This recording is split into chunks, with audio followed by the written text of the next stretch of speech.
Respect to me is, I guess, basically giving. It means treating others how you want to be treated, which is the golden rule, and just being nice to people.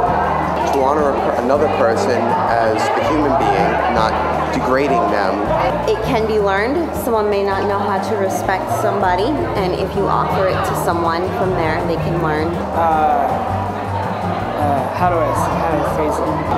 To treat others like you would like to be treated. You just gotta treat everyone nicely. It's not just about respecting in the classroom, it's outside, it's as a coach, it's also respecting your opponents and playing with good sportsmanship. Basically, it's It also means, respecting yourself as far as valuing what you do and kind of carrying yourself in a way that you have pride in yourself and things like that. I mean, you have to restrain yourself from saying things that you might want to. You have to know that this person is worth more than the first thing that comes to your mind.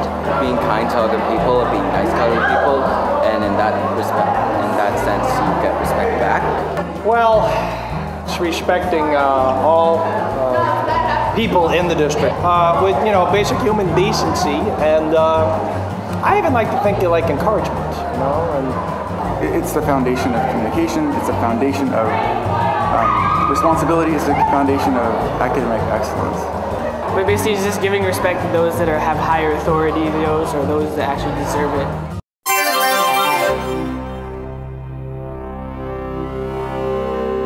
Well, for example, say you're having trouble with something like math or something, you have to communicate with your teachers, and you have to communicate saying, I don't understand this.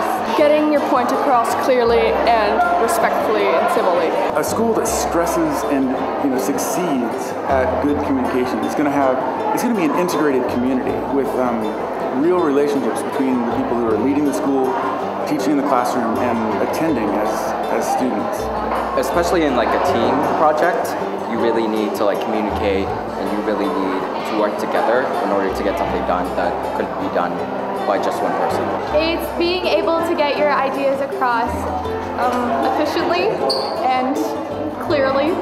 Talking, texting, and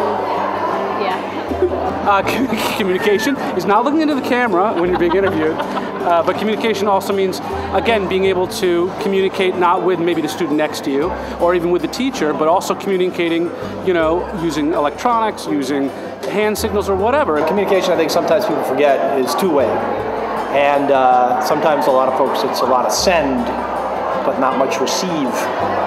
Make sure we all listen and hear what other people say. We may disagree with them, but then respectfully disagree, and again, there can be real learning that can come out of it.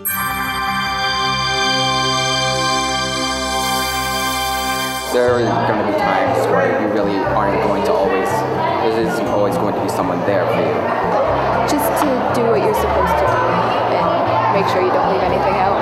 That you don't need others to give you reminders or tell you what to do, that you can sort of be mature. Sticking up to what I'm held responsible for.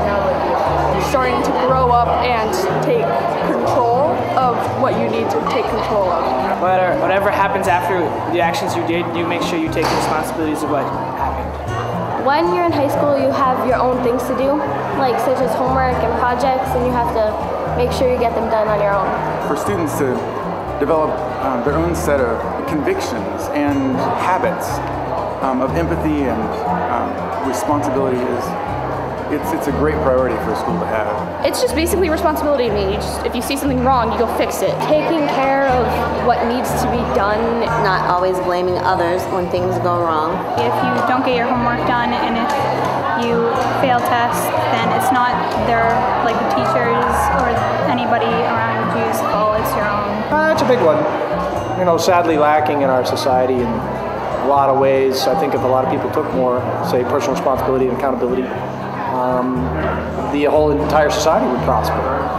It's taking care of what you're in charge of and making sure that everything that's close to you is going well. Students are asked to do a lot here. There's a lot on their shoulders as far as personal responsibility goes, and they always rise to the challenge, in my opinion.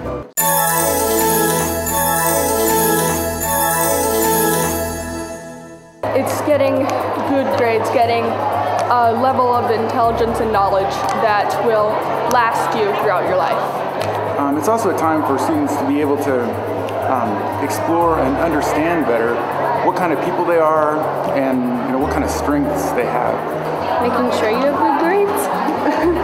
Keep your grades up high, pay attention in school, and study a lot. It's about curiosity and passion and seeing what you like to do and what makes you kind of like inside and just pursuing more on your own. Striving to do your best. My standards are very, very high. It's not just learning history and names and dates and battles and stuff like that.